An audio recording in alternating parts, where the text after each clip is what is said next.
Dans le cadre de l'actuelle campagne fédérale, le maire de Saint-Jérôme, Marc Boursier, a fait parvenir sa liste d'épiceries aux candidats des principaux partis qui briguent les suffrages dans la circonscription de Rivière-du-Nord. Il est avec nous pour en parler. Monsieur Boursier, bonsoir. Bonsoir. Dans une lettre ouverte qui est parue le 28 mars, vous identifiez 4 enjeux, parmi lesquels on retrouve d'abord cette annonce qui avait été faite en 2021 par Justin Trudeau, l'ex-premier ministre du Canada, d'un programme national qui aurait pu bénéficier à Lion Électrique. On connaît les problèmes qui sont vécus par cette entreprise-là et qui n'a pas encore été activé, dites-vous. Exactement, c'est le Zero Emission Transit Fund. C'est une subvention qui est remise par justement le gouvernement fédéral aux transporteurs scolaires canadiens, on s'entend, puisqu'au Québec, on a quand même une bonne structure de subvention pour ça. Mais les transporteurs canadiens, donc, à l'époque, s'attendaient à avoir 50% de subvention sur l'achat de leurs autobus scolaires. Jamais le programme n'aura fonctionné. Par contre, actuellement, moi, j'ai des bons espoirs que Lyon revienne. On disait qu'il y avait 2 acheteurs potentiels, un Québécois et un consortium américain.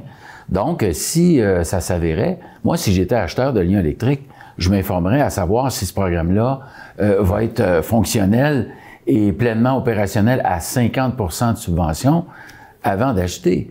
Et quand je fais cette demande-là aux candidats de s'assurer de faire des pressions, soit auprès de leur gouvernement ou encore auprès du gouvernement qui n'est pas de leur parti, d'activer ce programme-là. Je pense aux milliers de travailleurs qui sont en attente de leur emploi à Saint-Jérôme. C'est la clé. Voilà. Mais l'autre clé, c'est qu'on va toujours avoir besoin d'autobus scolaires électriques. Et de plus en plus. Et de plus en plus, puisque c'est une loi canadienne de zéro émission qui va être en application dans les années 2035. Alors, il faut que les candidats se commettent là-dessus et qu'ils disent qu'ils vont faire pression que ce soit justement bénéficié pour les constructeurs canadiens, les transporteurs à 50%. Excellent. On a 4 enjeux oui. à vérifier. L'autre concerne le programme de la taxe sur l'essence de la contribution du Québec, le fameux TEC, dont le budget a été amputé de 30%. Il sert à quoi ce programme-là? Bien, ça sert justement quand on rénove des rues, plutôt que seulement faire l'asphalte, on creuse en profondeur et on sépare le pluvial du sanitaire, les tuyaux, l'aqueduc.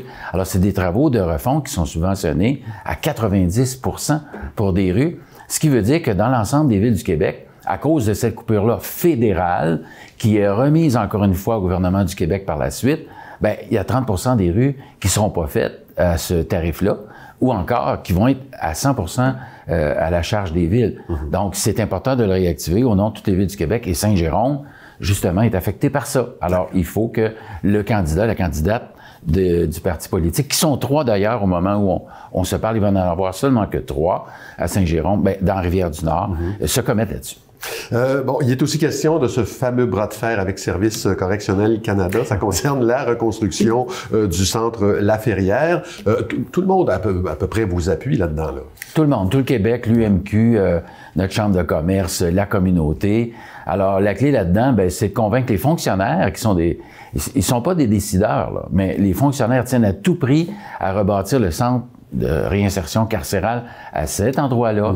Je le rappelle, la Ville est prête à échanger un terrain gratuitement ailleurs avec les mêmes conditions de réinsertion. Je ne sais pas qu'est-ce qu'ils ont dans la tête, je ne sais pas à quoi ils pensent, mais pour moi, c'est une aberration et c'est un affront aux citoyens. Et considérant que la reconstruction se fait à côté d'une université, à côté d'un centre de la famille, mais surtout à l'entrée du quartier des Arts et du Savoir de Saint-Jérôme, pour moi, ça ne tient pas la route. Et avoir une prison là, je pense qu'il y a plusieurs personnes à l'intérieur même du centre de réinsertion qui auraient aussi avantage à être ailleurs avec les mêmes conditions de réinsertion. Dernier enjeu très actuel, celui-là qui concerne la hausse des coûts là, que les villes devront fatalement subir dans le contexte de la guerre tarifaire. Quelle sorte d'engagement vous espérez, là? Bien, du candidat ou de la candidate, c'est que qu'on s'engage justement à verser une partie des contre-tarifs canadiens qui dépendent encore des décisions du gouvernement fédéral aux villes. Parce que les villes, autant que les industries, subissent les contre-coups de ces contre-tarifs-là. On va payer nos choses plus chères. Il va y avoir des travaux qui vont être plus coûteux dû au fait que les différents matériaux vont coûter plus cher. Alors, moi, je demande aux candidats aussi de se commettre là-dessus.